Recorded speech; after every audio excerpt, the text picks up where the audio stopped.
واجب الاحترام ذوی الاحتشام معزز و مکرم سامعین، خواتین و حضرات، السلام علیکم ورحمۃ اللہ وبرکاتہ۔ گزشتہ کئی ایک خطبات جمعات المبارک سے کربلا کے اس واقعہ کی کچھ باتیں آپ تک پہنچانے کی کوشش کی جو تاریخ عالم کا انتہائی دردناک اور المناک واقعہ ہے۔ اس حادثہ فاجعہ سے درد و الم اور ظلم و جبر، جور و تعدی اور ستم گری کی جو کہانیاں ہیں وہ تو مخفی نہیں، لیکن یہ واقعہ ہمارے لیے بہت سارے سبق چھوڑ کے ہماری زندگیوں میں ایک ہلچل پیدا کرتا ہے اور ہمیں کربلا والوں سے بہت کچھ سیکھنے کو نصیب ہوتا ہے۔ اللہ کے محبوب علیہ السلام نے ارشاد فرمایا، صلی اللہ العافیہ، اللہ سے ہمیشہ عافیت طلب کرو، کبھی لڑائی نہ مانگو، کبھی جنگ طلب نہ کرو، کبھی بیماری کی آرزو نہ کرو، کبھی غربت کی آرزو اور تمنا نہ کرو۔ اللہ سے آسودگی مانگو، اللہ سے صحت مانگو، اللہ سے امن مانگو۔ یہ مومن کی زندگی ہے، ہمیں یہ ترغیب دی گئی ہے۔ لیکن اگر تمہارے اوپر کوئی تکلیف، کوئی اذیت، کوئی مشکل، کوئی بیماری، کوئی غربت ڈال دی جائے تو پھر صبر کے ساتھ اس کا مقابلہ کرو۔ ہمارا مزاج یہ ہوتا ہے کہ ہم خام خواہ اپنے آپ کو مشکلات میں ڈالتے ہیں، اور مشکلات میں جب ہم پھنس جاتے ہیں تو پھر ہم بے صبری کا مظاہرہ کرتے ہیں۔ ہمیں تلقین یہ کی گئی، ہمیں تعلیم یہ دی گئی کہ اللہ سے ہمیشہ عافیت طلب کرو اور کبھی بھی بیماری، غربت، جنگ نہ مانگو، اور اگر کسی وجہ سے تم ایسے حالات سے دوچار ہو جاؤ تو پھر استقامت کے ساتھ کھڑے ہو جاؤ، پھر صبر کر کے دکھاؤ، پھر حوصلہ مندی کے ساتھ ان حالات کا مقابلہ کرو۔ حضرت امام حسین رضی اللہ تعالی عنہ کی زندگی سے یہ سبق سیکھا جا سکتا ہے۔ ولید بن عقبہ کے ذریعے سے حضرت امام حسین رضی اللہ تعالی عنہ سے یزید نے بیعت طلب کی، آپ نے انکار کر دیا، کہا کہ میرے جیسا شخص یزید جیسے شخص سے بیعت نہیں کر سکتا۔ اب واپس آئے تو یزید کا جو حکم نامہ تھا ولید کے نام، اس میں یہ واضح لکھا تھا کہ اگر وہ بیعت سے انکار کریں تو ان کو اس پر مجبور کیا جائے۔ تو آپ سمجھتے تھے کہ اگر میں بیعت سے انکار کرتا ہوں تو جنگ و جدل کا بازار گرم ہوگا، اور رسول کریم صلی اللہ علیہ وآلہ وسلم کی خوابگاہ، یہ پاکیزہ دھرتی شہر مدینہ ہمارے خون سے لالازار بنیں گی۔ تو انہوں نے شہر مدینہ کو چھوڑ دیا اور چھوڑ کے مکہ المکرمہ چلے گئے۔ حج کا موسم آیا تو انہیں یہ اطلاعات ملی کہ حاجیوں کے روپ میں کچھ قاتل چھپائے گئے ہیں۔ 8 ذو الحج کو لوگ منا کی جانب جا رہے ہیں اور امام حسین کربلا کی جانب جا رہے ہیں۔ وہ حسین ابن علی جنہوں نے 25 پا پیادہ حج کیے تھے، سواری ہونے کے باوجود پیدل چل کے حج کرتے تھے، اور آج وہ مکے میں موجود ہیں اور حج کا موسم آیا اور وہ کربلا جا رہے ہیں، کوفے کی جانب عازم سفر ہیں۔ چونکہ حضرت امام حسین رضی اللہ تعالی عنہ اگر حج کے دوران شہید کر دیے جاتے ہیں تو بتاؤ کتنا بڑا واقعہ ہوتا. یہ کوئی معمولی بات تو تھی نہیں.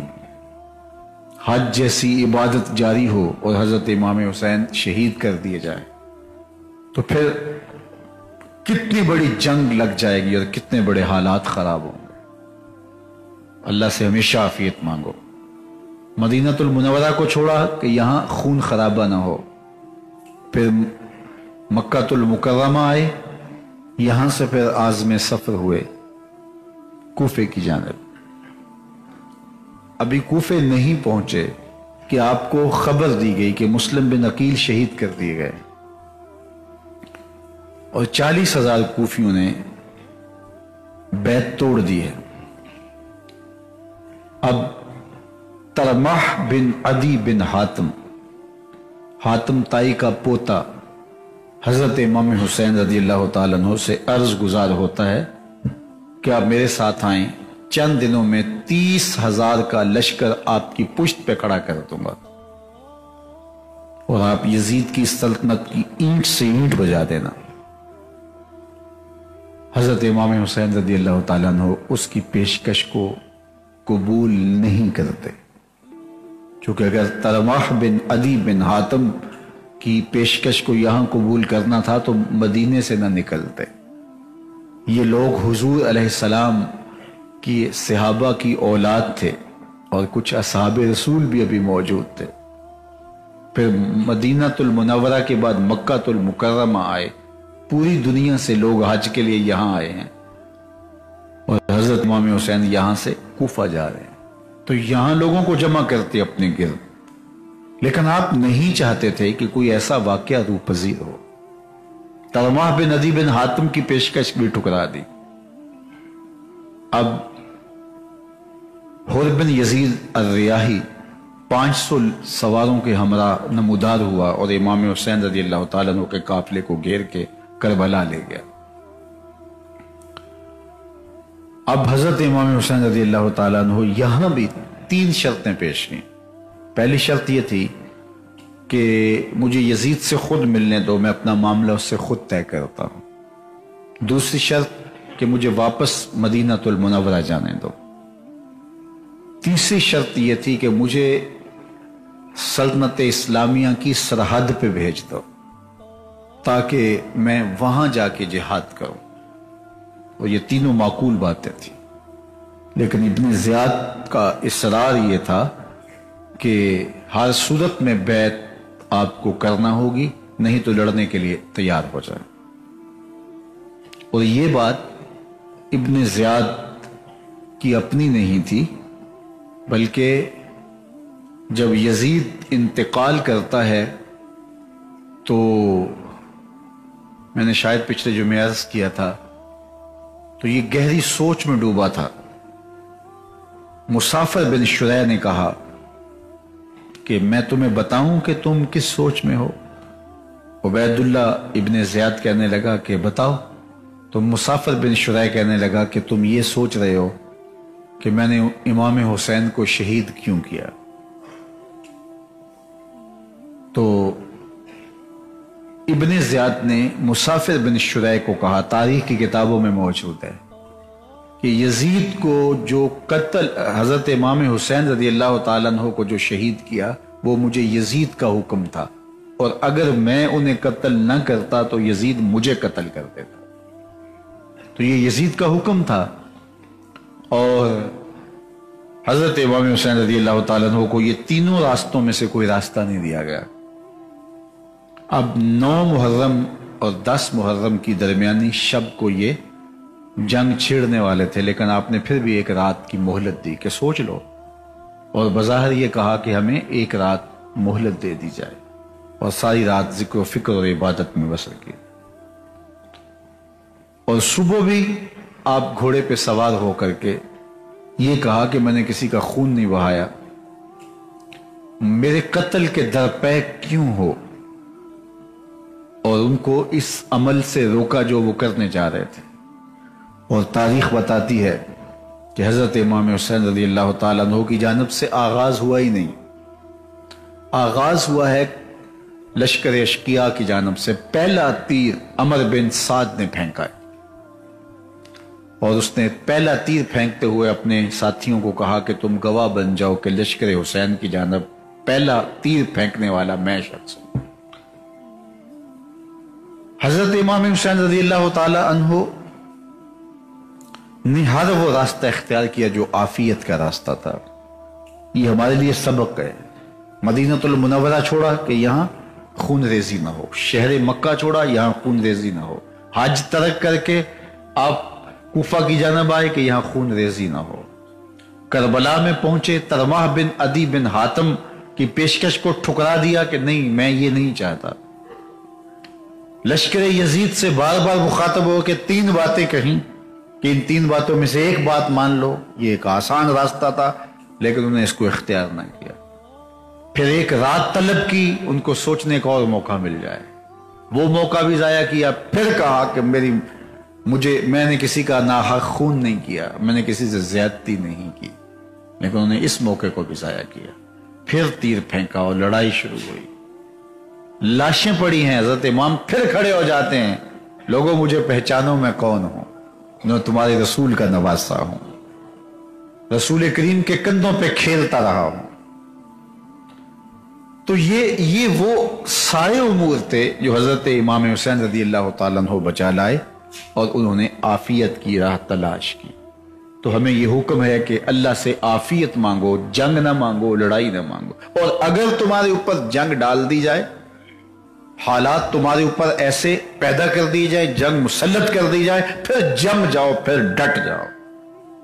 رمضان المبارک کے اندر صبح سے لے کر شام تک اختیاری پیاس ہم نے کاٹی ہوتی ہے، اور اس اختیاری پیاس کو کاٹنے کے لیے سحر کے وقت پراٹھے بھی کھائے ہوتے ہیں اور لسی بھی پی ہوتی ہے کہ ہمیں کم پیاس لگے۔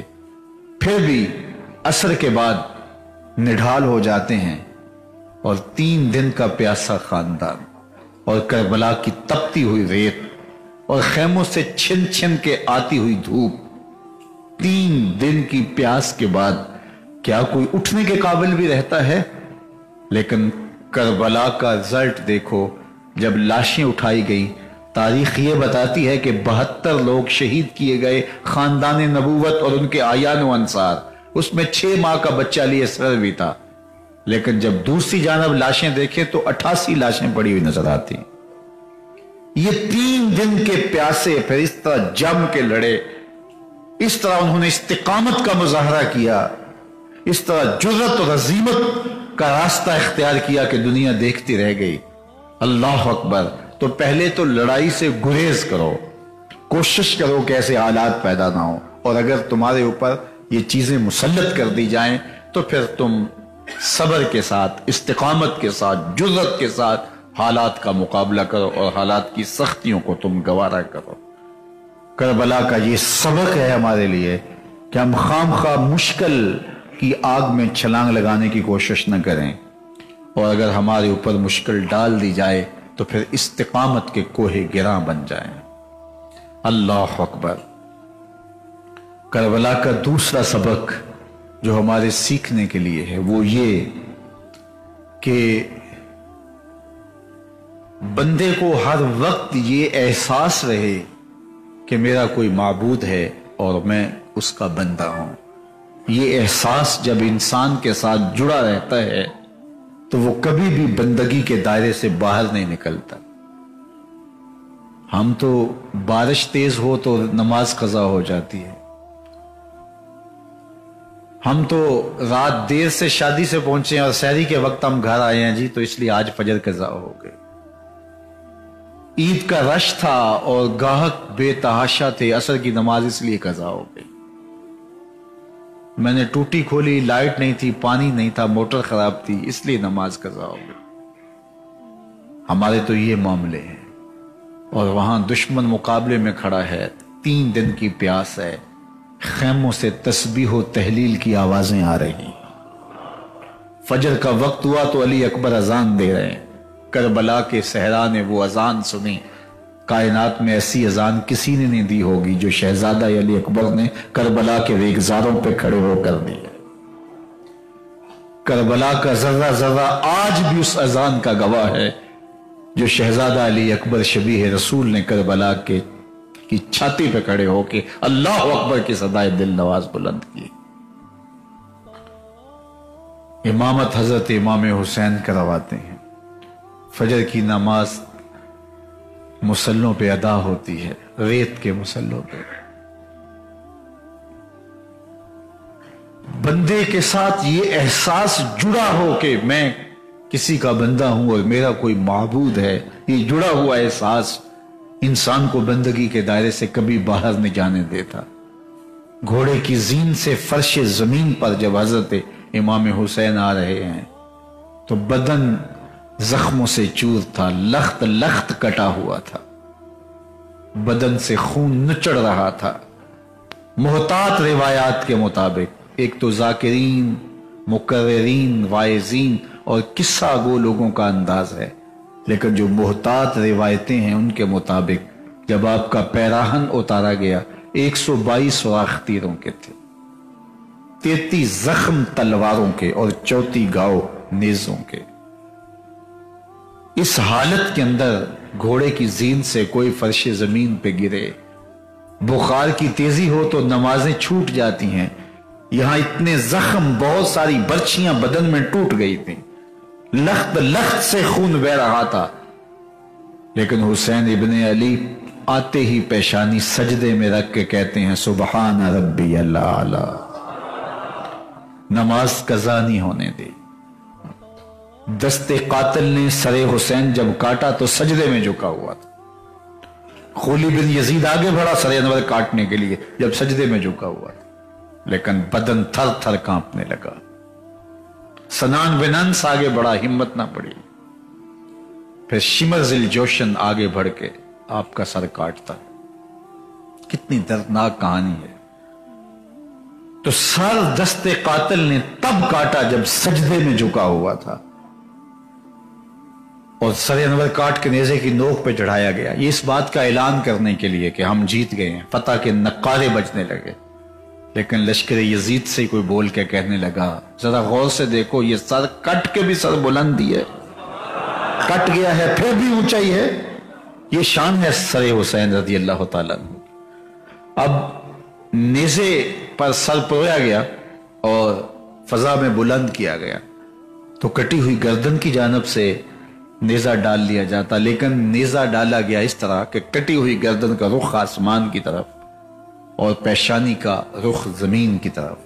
ایک شاعر نے تخیل باندھا، باں کے سر نیزے پہ اور سوئے زمین ہے روح، یعنی سجدہ ثانی کی ہے آرزو. رکعت کے 2 سجدے ہوتے ہیں، ابھی ایک ہوا تھا، سر حسین دست قاتل نے کاٹ لیا.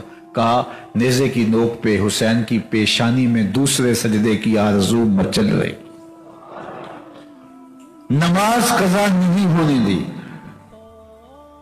مشکلات، حالات کی تلخیاں، پیاس کی شدت، مخدرات اسلام کے پردے کا خیال، 22,000 کا لشکر مقابل، 71 لاشیں اٹھا کے خیموں تک پہنچا چکے، کلیجہ زخمی، دل زخمی. اللہ اکبر. لیکن وقت نماز کا آیا، بدن لہو لہو ہے، لیکن حسین نے سجدہ قضا نہیں ہونے دیا. حسین ابن علی کے ماننے والوں، تمہارا سجدہ کیسے قضا ہو جاتا ہے؟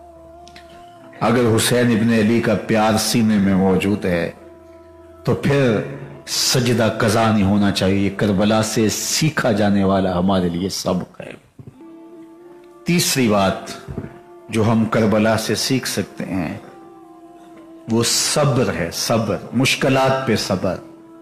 وَلَنَبْلُوَنَّكُمْ بِشَيْءٍ مِّنَ الْخَوْفِ وَالْجُوعِ وَنَقْصٍ مِّنَ الْأَمْوَالِ وَالْأَنفُسِ وَالثَّمَرَاتِ وَبَشِّرِ الصَّابِرِينَ. ہمیں صبر کی تلقین کی گئی ہے. حضرت امام حسین رضی اللہ تعالیٰ عنہ جب خیموں سے باہر آ رہے ہیں تو مخدرات اہل بیت کو، مخدرات اسلام کو یہی تلقین کرتے ہیں کہ میرے بعد تم نے واویلہ نہیں کرنا ہے، میرے بعد صبر کے دامن کو نہیں چھوڑنا ہے. مجھے بتائیے کہ یہ کتنا دردناک لمحہ ہے کہ ان کے سرتاج ان کے سامنے بے گور و کفن پڑے ہوں اور لاشوں پہ گھوڑے دوڑائے جا رہے ہوں اور سر نیزوں کی نوک پہ ہوں. تو کون بیوی ہے جو اپنے جذبات پہ قابو نہیں رکھ سکے گی، لیکن ام رباب اور شہربانوں کی کہانیاں بھی پڑھو۔ کون بہن ہے جس کا کلیجہ پھٹ کے باہر نہیں آ جائے گا؟ لیکن زینب تیری عظمت کو سلام۔ حسین ابن علی نے جو وصیت کی ہے استقامت اور صبر کی، انہوں نے اس کو پورا کر کے دکھایا۔ دیکھیے غم کے اظہار کے 4 طریقے ہیں۔ جب کوئی صدمہ ہمیں پہنچتا ہے تو اس کی پہلی چوٹ دل پہ لگتی ہے، دل دکھی ہو جاتا ہے، زخمی ہو جاتا ہے، اور اس کے بعد پھر آنکھ آنسوں کا خراج دیتی ہے، آنکھیں اشکبار ہو جاتی ہیں۔ یہ غم کے اظہار کا دوسرا ذریعہ ہے۔ کچھ لوگ دل تک ضبط کر لیتے ہیں، غم زیادہ ہو تو آنسو بن کے بہتا ہے۔ اس کے بعد جب آنسو سے بھی بات آگے چلی جائے اور انسان میں برداشت اور حوصلہ نہ رہے تو پھر وہ زبان سے واویلا کرتا ہے۔ اور چوتھا مرحلہ یہ ہے کہ وہ اپنے گریبان کو پھاڑتا ہے، بال نوچتا ہے، منہ پہ تھپڑ مارتا ہے۔ یہ 4 ذریعے ہیں اظہار غم کے۔ پہلے 2 ذرائع غم کے اظہار کے شریعت میں جائز اور محمود اور مشروع ہیں، دوسرے 2 ذرائع سے شریعت نے منع کیا ہے۔ دل کا غم، آنکھوں کا غم، یہ رحمان کی طرف سے ہے۔ حضرت ابراہیم کا انتقال ہوا، حضور کے بیٹے ہیں، لخت جگر ہیں۔ آقا کریم علیہ السلام تشریف لائے، سرہانے کی جانب کھڑے ہوئے، وَعَيْنَا رسول اللہ تذرفان، حضور کی آنکھیں اشک بار تھیں، اور کہا بیٹا ابراہیم دل دکھی ہے، آنکھیں رو رہی ہیں، لیکن زبان سے وہی کہوں گا جس سے رب راضی ہوگا۔ تو آنکھوں کا غم اور دل کا غم یہ رحمان کی طرف سے ہے۔ زبان سے واویلا اور ہاتھوں کا استعمال، گریبان نوچنا، تھپڑ مارنا، لیسا منا من ضرب الخدود وشق الجیوب ودعا بدعوی الجاہلیہ، فرمایا جس نے جہلوں جیسی باتیں کی، گریبان پھاڑا اور منہ پہ تماچے مارے، فرمایا ہمارے ساتھ اس کا کوئی تعلق نہیں ہے۔ تو ہاتھوں کا غم اور منہ کا غم اس کی شریعت نے نفی کی، لیکن دل کا غم اور آنکھوں کا غم یہ محمود اور مشروع ہے۔ اب مخدرات اسلام کے آنسو تو بہے، دل غم سے پھٹتا رہا، کلیجے زخمی ہوئے، لیکن انہوں نے کوئی ایسا عمل نہیں کیا جو منافی صبر ہو۔ آج تھوڑی سی تکلیف آئے تو ہم رب کے شکوے کرنے لگ جاتے ہیں۔ مجھے بتائیے ہمیں بڑے دکھ زندگی میں آئے ہوں گے، زینب سے زیادہ تو نہیں آئے؟ زینب کے دکھوں کے مقابلے میں اپنے سارے دکھ رکھ کے دیکھو۔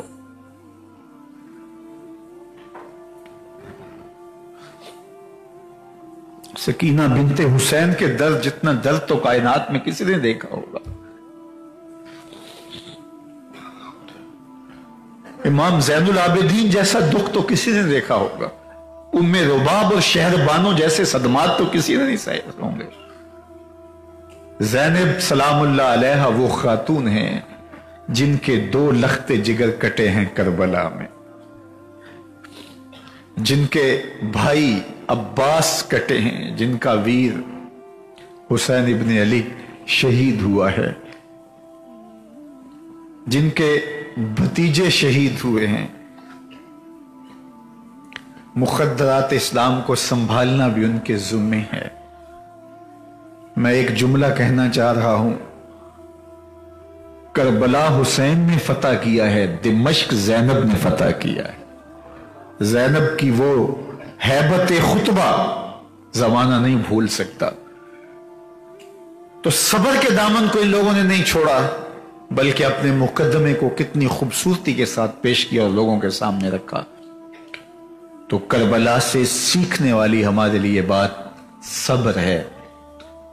صبر سے کربلا کا سفر شروع ہوتا ہے، نماز پہ ختم ہوتا ہے۔ حضرت امام زین العابدین رضی اللہ تعالی عنہ کثرت کے ساتھ نوافل ادا کرتے تھے۔ غم، دکھ، تکلیفوں کو دور نماز سے کیا جا سکتا ہے۔ وَاسْتَعِينُوا بِالصَّبْرِ وَالصَّلَاةِ، مدد مانگو صبر سے اور نماز سے. صبر اور نماز یہ ذرائع ہیں باطن کی مضبوطی کے اور دکھ کے اور تکلیف کے موقع پہ آنے والے صدمات کو سہنے کی قوت اور طاقت دیتے ہیں. بندہ اپنے اللہ سے جڑ جاتا ہے، اس کی آغوش رحمت میں چلا جاتا ہے. تو یہ سیکھنے کی بات ہے. جب بھی آپ کو کوئی مصیبت آئے، تکلیف آئے، تو واویلا کرنے کی بجائے، بعض اوقات ہماری کچھ مصیبتیں ایسی ہوتی ہیں کہ جس کا کسی کے پاس حل نہیں ہوتا، لیکن ہم بچے کو بتا رہے ہوتے ہیں. یہ بے صبری کے زمرے میں آتا ہے.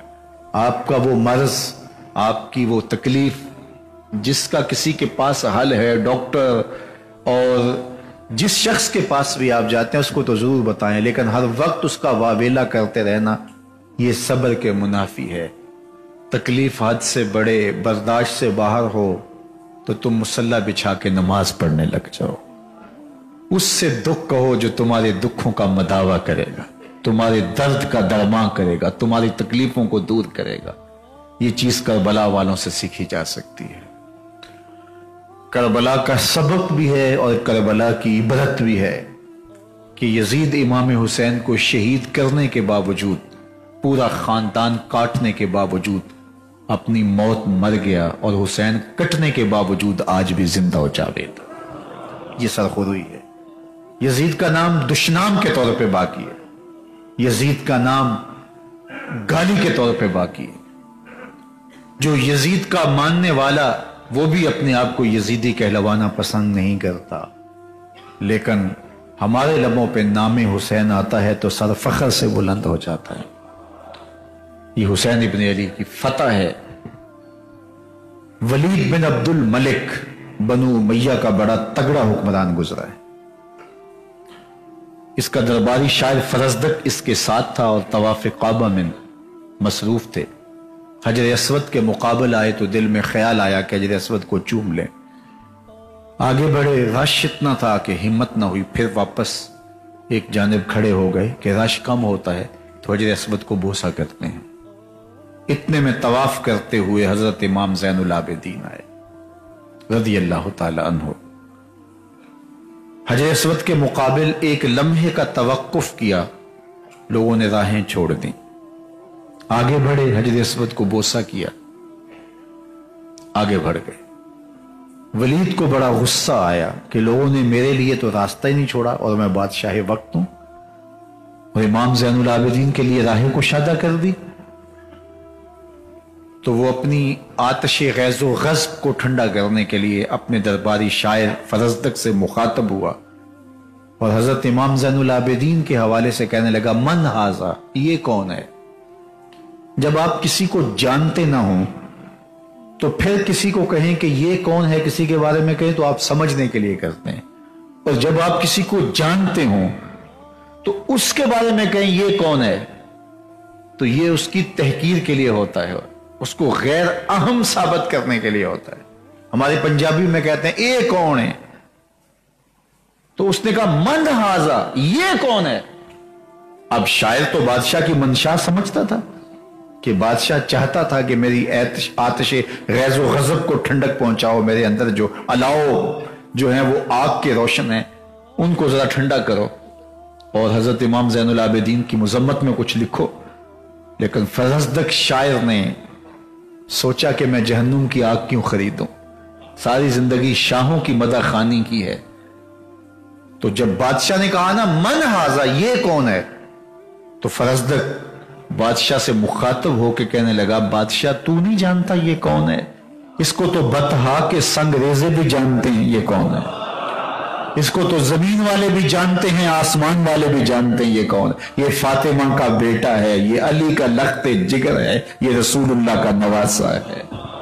تیرا من ھذا کہنا اس معرفہ کو نکرا نہیں کرے گا. یہ کل بھی معرفہ تھا، آج بھی معرفہ ہے. کھڑے کھڑے امام زین العابدین کا قصیدہ پڑھ دیا. وہ تو مذمت کے اشعار سننا چاہ رہا تھا، لیکن جب قصیدہ سنا تو بھڑک اٹھا اور فرزدق کو جیل بھیج دیا. امام زین العابدین کو پتہ چلا تو آپ نے اشرفیوں کی 2 تھیلیاں خادم کے ہاتھ میں دیتے ہوئے کہا، جاؤ فرزدق کو دے آؤ. فرزدق کو جب تھیلیاں ملیں انہیں چوما، آنکھوں سے لگایا، پھر خادم کے ہاتھ میں واپس دیتے ہوئے کہا حضرت امام زین العابدین کو میرا سلام دینا اور کہنا ساری زندگی ان ٹگوں پیسوں کے لیے شاعری کی ہے، یہ جو میں نے قصیدہ لکھا ہے آپ کے نانے کی شفاعت کے لیے لکھا ہے، جو دلوں کو فتح کر لے وہی فاتح زمانہ۔ یزید کا نام بھی مٹ گیا، حسین ابن علی کا نام آج بھی زندہ ہے، حسین ابن علی کا نام کل بھی زندہ ہو۔ تو یہ زندگی ہے۔ قاتلان حسین عبرت کا نشان بنے۔ جو بھی حضرت امام حسین کے قتل میں شریک ہوا، ابو عبیدہ مختار سقفی کے ذریعے سے کام لیا گیا اور وہ اپنے عبرتناک انجام کو پہنچے۔ پیاسے رکھ رکھ کے ان کو تڑپا تڑپا کے مارا گیا، جس طرح انہوں نے اہل بیت کے ساتھ سلوک کیا تھا۔ ابو عبیدہ کے لوگوں نے ایسے ہی ایک ایک کو ڈھونڈا، تلاش کیا اور تڑپا تڑپا کے مارا۔ پیاس کی شدت میں سسکتے رہے پانی کو، لیکن ایک قطرہ آب نہیں دیا گیا کہ تم نے نواسہ رسول کے لیے پانی بند کیا، خاندان رسول کے لیے پانی بند کیا جو حوض کوثر کے وارث اور مالک ہیں۔ لیکن کوئی آنکھ ان پہ آنسو نہیں بہاتی کہ ان کو پیاسا رکھ کے مارا گیا، کوئی ان کا نوحہ نہیں پڑتا، کوئی ان کا ذکر نہیں کرتا۔ تو کربلا کا یہ سبق ہمیں سمجھنا چاہیے کہ قائم حق ہی رہتا ہے، باطل مٹ جاتا ہے اور بہت جلد اپنے منطقی انجام کو پہنچ جاتا ہے۔ حضرت امام حسین رضی اللہ تعالیٰ عنہ کے قاتل بہت جلد اپنے منطقی انجام کو پہنچے، ذلت کی موت مرے، ان کا تخت و تاج پھٹ گیا۔ یزید کا بیٹا سارے خاندان کو بلا کے کہتا ہے یہ پڑا تمہارا تاج اور یہ پڑا تمہارا تخت، میں جا رہا ہوں، میں اس تخت پہ بیٹھنا ہی نہیں چاہتا جو حسین ابن علی کے خون پہ بنا ہے۔ اور پھر گھر میں چلا گیا، واپس اس کا جنازہ ہی نکلا، ٹھوکر مار دی تخت و تاج کو، جس کے لیے یزید نے اتنے جتن کیے، ہزاروں صحابہ اہل بیت کا خون کیا، ہررا مکہ المکرمہ کے اندر اور یہاں مدینہ تو رسول اور کربلا کے اندر جو ہے وہ کتنی پاکیزہ ہستیوں کو شہید کیا، لیکن وہ تخت وہ تاج یزید کے پاس بھی نہ رہا۔ اور حضرت امام حسین رضی اللہ تعالیٰ عنہ پیاسے شہید کر دیے گئے، لیکن وہ پیاسا بھی حوض کوثر کا مالک۔ وہ تخت پہ تو نہیں بیٹھے لیکن دلوں کے تخت پہ آج بھی بیٹھے ہوئے ہیں، آج بھی دلوں پہ راج حسین ابن علی کا ہے، آج بھی دلوں پہ حکومت حسین ابن علی کی ہے۔ یزید عبرت کا نشان بن گیا، یزید لعنت کا استعارہ بن گیا، یزید ظلم، جبر اور جور کا استعارہ بن گیا۔ یزید کا نام لیتے ہوئے طبیعت میں نفرت پیدا ہوتی ہے، اور جونی حسین ابن علی کا نام لیتے ہیں جنت کی خوشبو آتی ہے۔ ان کا نام روحوں کو قرار دیتا ہے، باطن کو اجال دیتا ہے، من میں چراغاں کرتا ہے، اندر کو روشن کرتا ہے۔ نام حسین لے سر فخر سے بلند ہو جاتا ہے۔ نہ یزید کا وہ ستم رہا، نہ زیاد کی رہی وہ جفا، رہا تو نام حسین جسے زندہ رکھتی ہے کربلا۔ تو حسین کل بھی زندہ تھا، حسین آج بھی زندہ، اور یزید کل بھی مردہ تھا، یزید حسین ابن علی کا کٹا ہوا سر بھی سر بلند تھا، اور یزید تخت پہ بیٹھ کے بھی رسوا تھا۔ تو تخت و تاج ان کے ہیں جو حق پرست ہوتے ہیں، یہ کربلا کا سبق ہے۔ تخت و تاج ان کے ہوتے ہیں، دلوں پہ راج ان کے ہوتے ہیں جو حق پرست ہوتے ہیں، اور جو باطل پرست ہوتے ہیں وقتی تسلط ان کا دنیاوی اعتبار سے ہو بھی جائے تو اس کی کوئی حیثیت اور اوقات نہیں ہوتی۔ کربلا کے سبق کو اس پوری امت کو یاد رکھنا چاہیے۔ اقبال کہتا ہے سرخ رو عشق غیور از خون او، عشق غیور کے چہرے پہ جو شوخیاں اور سرخیاں ہیں وہ حسین ابن علی کے خون کا صدقہ ہے۔ عام عشق کی بات نہیں کہ عشق غیور، عام عشق تو جو ہے وہ منہ چھپاتا ہوتا ہے۔ غالب نے کہا تھا عشق نے غالب نکما کر دیا، ورنہ ہم بھی آدمی تھے کام کے۔ میں اس عشق کی کہانی آپ کے سامنے نہیں رکھ رہا جو منہ چھپا کے پھرتا ہے، میں اس عشق کی کہانی سنا رہا ہوں جو سر اٹھا کے پھرتا ہے، اسے عشق غیور کہتے ہیں۔ عشق غیور کے چہرے پہ سرخیاں کہاں سے آئیں؟ دوسرا عشق تو سر چھپا کے پھرے اور یہ عشق سر اٹھا کے پھرے۔ اقبال کہتا ہے سرخ رو عشق غیور کے چہرے کی سرخیاں از خون ہو، حسین تیرے خون کا صدقہ ہے۔ اللہ اکبر، کتنی بڑی کہانی جو ایک مصرے میں کہہ ڈالی۔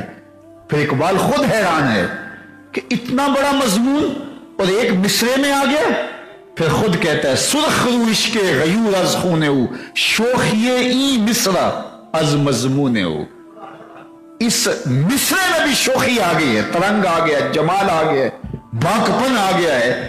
یار عشق غیور کے چہرے پہ تو سرخروئی تھی، عشق غیور کے چہرے پہ تو باکپن تھا ہی تھا، میرے ایک مصرے میں اتنا باکپن کیسے آ گیا؟ کہا شوخی ای مصرا از مضمون ہو، اس لیے کہ میں نے حسین کا نام جو لیا ہے، اس لیے میرے شعروں میں حسن آ گیا، میرے لفظوں میں جمال آ گیا۔ تا قیامت قطع استبداد کر، موج خون او چمن ایجاد کر۔ قیامت تک ظلم کا راستہ روکا ہے حسین ابن علی نے، قیامت تک لوگ راستہ روک کے کھڑے ہو گئے حسین ابن علی۔ اللہ اکبر، آج جہاں بھی ظلم ہوگا، جہاں بھی زیادتی ہوگی، جور و جبر ہوگا، استحصالی نظام ہوگا، کوئی نہ کوئی کمزور بھی کھڑا ہونے کی ہمت کر لے گا۔ اس کمزور کے اندر تنے نازک کے اندر جان کیسے آ گئی؟ کہا جان اس کے اندر نہیں، حسین ابن علی کے خون کا صدقہ ہے۔ سرخ رو عشق غیور از خون ہو، شوخی ای مصرا از مضمون ہو۔ تا قیامت قطع استبداد کر، موج خون ہو چمن ایجاد کر۔ ان کے خون نے ایک چمن ایجاد کر دیا، ہر طرف پھول کھلے ہیں عظیمت کے، محبت کے، پیار کے۔ یہ خون ڈالا ہے اس چمن میں حسین ابن علی نے تو یہ بہار آئی ہے۔ اگر یہ خون نہ ڈالتے تو گلشن اسلام میں کبھی بھی بہار نہ آتی۔ اگر مفاہمت کر لیتے حسین ابن علی یزید سے تو دنیا کا کوئی شخص بھی وقت کے کسی جابر کے سامنے کھڑا نہ ہوتا۔ جب رسول اللہ کے نواسے نے مفاہمت کر لی یزید سے تو ہم کون ہیں کہ اپنے بچے کٹوائیں؟ لیکن آج دنیا یہ سوچتی ہے کہ ہمارا خون حسین کے خون سے قیمتی تو نہیں ہے، ہمارے بچے علی اکبر و علی اصغر سے قیمتی تو نہیں ہے، ہماری بیویاں ام رباب اور شہر بانو سے قیمتی تو نہیں ہے۔ اللہ اکبر، ہمارا خون حسین سے قیمتی تو نہیں ہے۔ تو آج ظلم، جبر، جور، زیادتی، استحصال کے مقابلے میں کھڑے ہونے کی ہمت جو پیدا ہوتی ہے، کمزور لوگ بھی کھڑے ہو جاتے ہیں۔ یہ حرارت آئی کہاں سے؟ یہ حرارت خون حسین کا صدقہ ہے۔ صدیاں گزر گئیں، 1380 سال بیت گئے ہیں اس واقعہ کو ہوئے، لیکن آج بھی اس کی یادیں اسی طرح تازہ ہیں۔ جو ہی 10 محرم آتا ہے تو وہ زخم کیسے تازہ ہوتے ہیں اور شہداء کی یاد کیسے روح میں سرایت کر جاتی ہے۔ اہل ایمان تو ہر وقت حسین ابن علی کے ذکر سے سرشار رہتے ہیں، اور کیوں نہ ہو، انہیں جوانان جنت کا سردار میرے حضور نے کہا ہے۔ یہاں یہ بات بھی سمجھنے کی ہے کہ جتنا کوئی بڑا ہو اس کو امتحان بھی اتنے بڑے دینے پڑتے ہیں۔ اگر حسین ابن علی رضی اللہ تعالیٰ عنہ کو جوانان جنت کا سردار کہا گیا ہے تو پھر حسین ابن علی نے پھر ثابت کیا ہے کہ جنت کے سردار ایسے ہوتے ہیں، یہ مراتب ہوتے ہیں ان کے، اور یہ ان کی عظیمت کی کہانیاں ہوتی ہیں۔ سر کٹ سکتا ہے، غیر کے آگے جھک نہیں سکتا ہے۔ یہ سرخروئی ہے، یہ سربلندی ہے حسین ابن علی کی۔ جو جواں بیٹے کی میت پر نہ رویا وہ حسین، جو جواں بیٹے کی میت پر نہ رویا وہ حسین، جس نے سب کچھ کھو کے پھر بھی کچھ نہ کھویا وہ حسین، مرتبہ اسلام کا جس نے دوبالا کر دیا، خون نے جس نے دو عالم میں اجالا کر دیا، وہ کہ سوزے غم کو سانچے میں خوشی کے ڈھال کر مسکرایا موت کی آنکھوں میں آنکھیں ڈال کر۔ اے حسین ابن علی تم پر سلام، نازش آل نبی تم پر سلام، وآخر دعوانا ان الحمد